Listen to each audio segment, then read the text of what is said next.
Hello and welcome everyone to another episode. So, you can see, I have my first fuel can I am bringing to the moon base, well, the moon station, refueling outpost, whatever you want to call it. I think I'm going to end up putting this on the other side, so I'm going to kind of separate myself from this a little bit. Stay away from those solar panels and all that other good stuff. Yeah. So, speed up. Come on, come on. Don't want to get too far away, but don't want to be too close.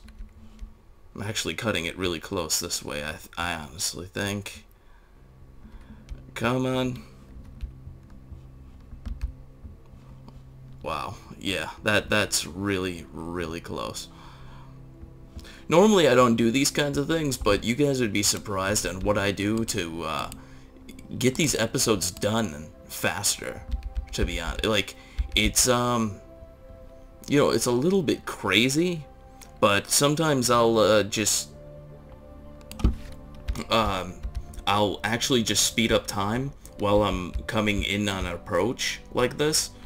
And it does pretty well, to be honest. Like, it's a little scary because you don't know what's going to happen, but yeah. And I actually use the chase cam a little bit more now. I think in one of my episodes I kind of was like, "Hey, you don't need chase cam, that's for noobs."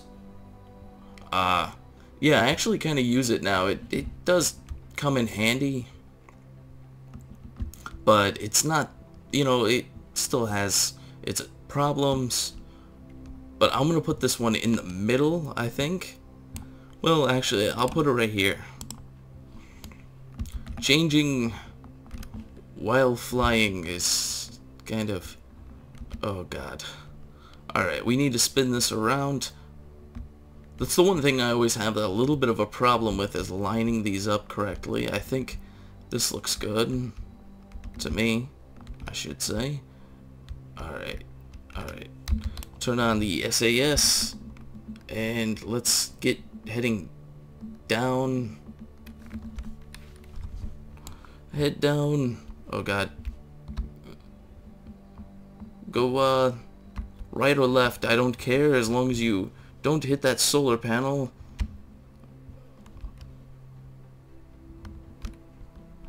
Ahead full, backwards, to the left, to the right, crisscross.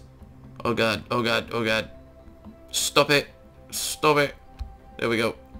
Alright, yep, heading straight down now. Perfect. Oh man, that's cutting it close to that solar panel. I really should have thought this out better. Oh man.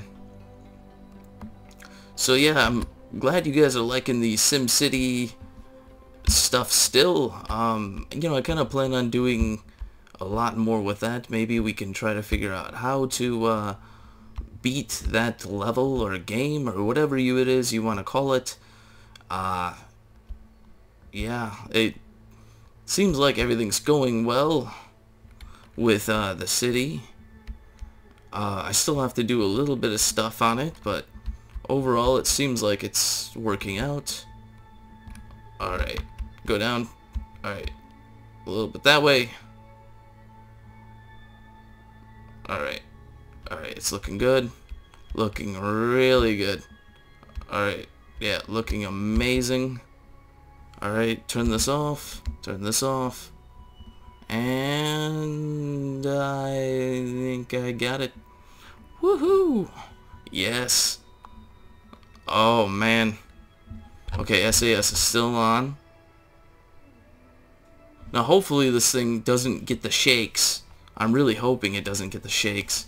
Now I gotta transfer all this fuel out, because I took almost all the fuel out of this this front stage here, and that's mostly to do with the fact that it was more stable to have all the fuel on this side than this side, because this has all the control compared to this not having anything.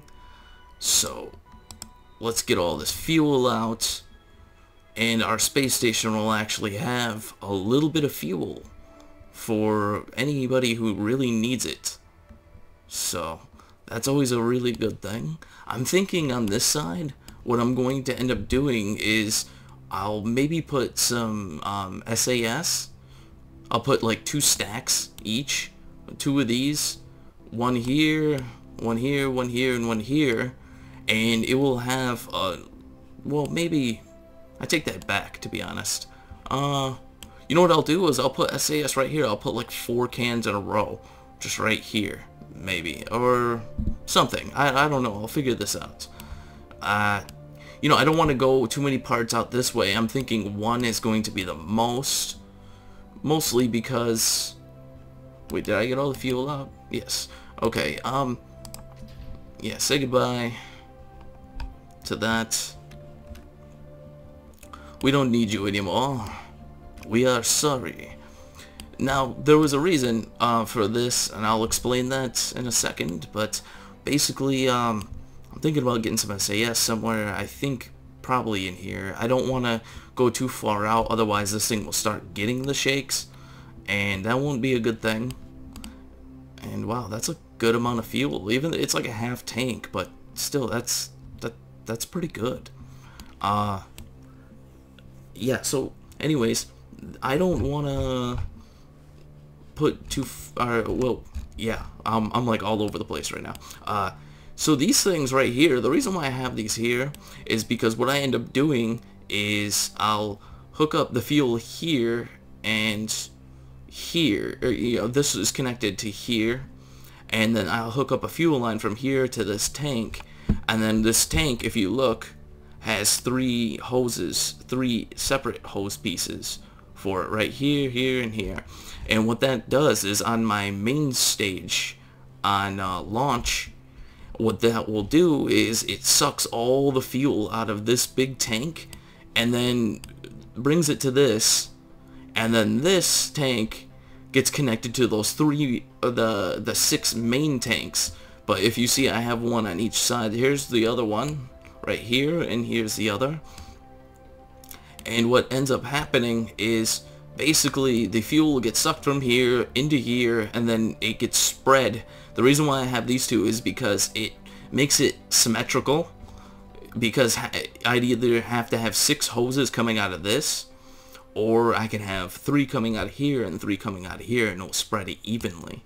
So I did the same thing with the Joule carrier when I had a 5. It was 5 of the half tanks.